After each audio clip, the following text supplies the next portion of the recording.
Good morning everyone. आज हम लोग इस वीडियो में सीखेंगे इंटेरोगेटिव सेंटेंस। इंटेरोगेटिव का मतलब प्रश्नवाचक।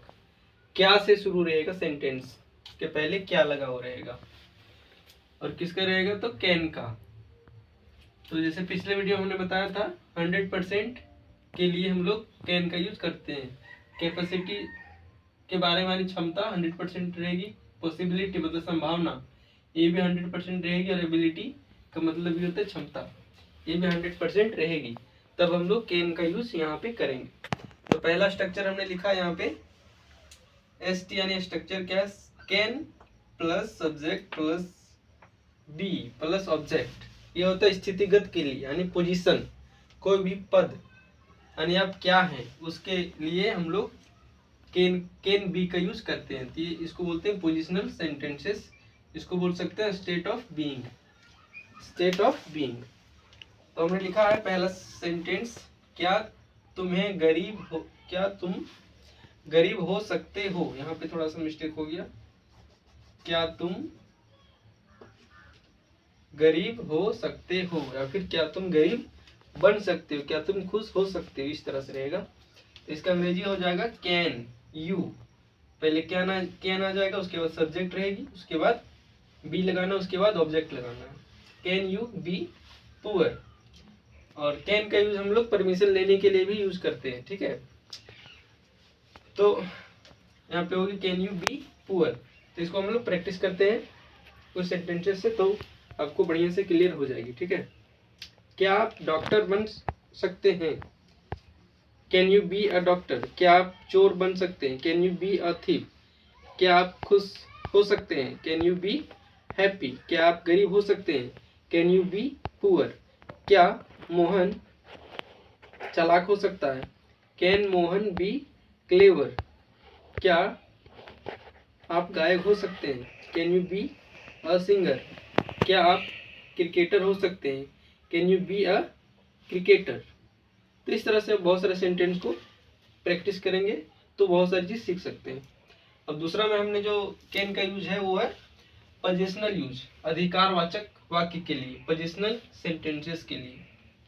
इसका स्ट्रक्चर है can plus subject plus have plus object. यहाँ पर सब्जेक्ट के बाद बी लगाना था, यहाँ पे सब्जेक्ट के बाद हैव लगाना है। क्या सेंटेंस, क्या आपके पास एक घर हो सकता है। क्या आपके पास एक घर हो सकता है, यानी आपका अधिकार एक घर पर हो सकता है, सो कह रहा है। तो इसका अंग्रेजी हो जाएगा can you have a house, can you have a house. तो इसी प्रकार से और भी सेंटेंस हम लोग प्रैक्टिस करते हैं। क्या आपके पास एक गाड़ी हो सकता है, can you have a car. क्या आपके पास दो बिल्लियां हो सकती है, can you have two cats. क्या राम के पास एक घोड़ा हो सकता है, can Ram have a horse. क्या बच्चों के पास कलम हो सकती है, can the children have pen. तो इस तरह से हम लोग बहुत सारे सेंटेंस को प्रैक्टिस कर सकते हैं और ट्रांसलेट कर सकते हैं। तो तीसरा हमने जो लिखा है वो देखिए ध्यान से, क्या है, can plus subject plus verb one plus object plus other word. इसको हम लोग बोलते हैं क्रियात्मक वाचक वाक्य। क्रिया से जो बनता है सेंटेंस उसको इसके हिसाब से बना सकते हैं। इसको बोलते हैं, अंग्रेजी में बोलेंगे एक्शनल सेंटेंसेस। तो सेंटेंस लिखा है हमने यहाँ पे, क्या तुम किताब पढ़ सकते हो, यानी क्षमता, आपके पास क्षमता है कि नहीं है। इसको हमने बोला था ना, परमिशन के लिए भी यूज कर सकते हैं। क्या मैं अंदर आ सकता हूँ, क्या मैं इस कलम को ले सकता हूँ, अपने दोस्तों के साथ यूज कर सकते हैं, ठीक है।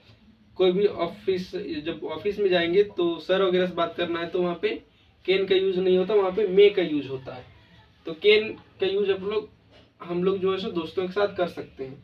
क्या मैं इस कलम को ले सकता हूँ, can I take this pen, ऐसे बोल सकते हैं। क्या आप इस गाड़ी को चला सकते हो, can you drive this car. यानी पूछा जा रहा है, आपका क्षमता को पूछा जा रहा है। क्या आप इस किताब को पढ़ सकते हैं, can you read this book. क्या आप रोज बाजार जा सकते हैं, can you go to market every day. क्या आप खाना खा सकते हैं, कैन यू ईट फूड। क्या आप 10 आम खा सकते हैं, कैन यू ईट 10 मैंगोज। क्या आप इस पेड़ पर चढ़ सकते हैं, can you climb this tree. क्या आप इस पहाड़ पे चढ़ सकते हैं? Can you climb this mountain? क्या आप इस नदी को पार कर सकते हैं? Can you cross this river? इस तरह से आप बहुत सारे सेंटेंस बना सकते हैं। और कैन आई से भी बना सकते हैं। क्या मैं फुटबॉल खेल सकता हूँ? Can I play football? क्या मैं रात में पढ़ सकता हूँ? Can I read in night? क्या मैं गाड़ी चला सकता हूँ? Can I drive a car? क्या मैं तुम्हारा कलम ले सकता हूँ? Can I take your pen? क्या मैं तुम्हारा किताब यूज कर सकता हूँ? Can I use your book? तो इस तरह से आप बहुत सारे सेंटेंस को प्रैक्टिस कर सकते हैं। और जितना प्रैक्टिस करेंगे उतना आप अच्छे से सीख सकते हैं। तो इसे आप पहले उतार लेंगे तो आपको अच्छे से समझ में आएगा। तो कॉपी पेन लेके बैठे जब भी पढ़े तो। और ऐसे भी आप सुन करके भी सीख सकते हैं बहुत सारी चीज़। लेकिन अगर पॉसिबल हो कि कॉपी और पेन है आपके पास तो लिखे तो काफ़ी अच्छा होगा। तो आपको पता चलेगा डिफरेंस इसमें क्या क्या होता है। तो क्या है कि कैन पहले लगाना है इंटेरोगेटिव में।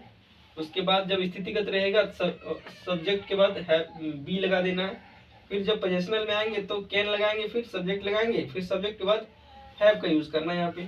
फिर जब एक्शनल वाला में आएंगे, क्रियात्मक वाला में, तो कैन पहले ही लगाएंगे, फिर सब्जेक्ट के बाद वर्ब वन का यूज करना है।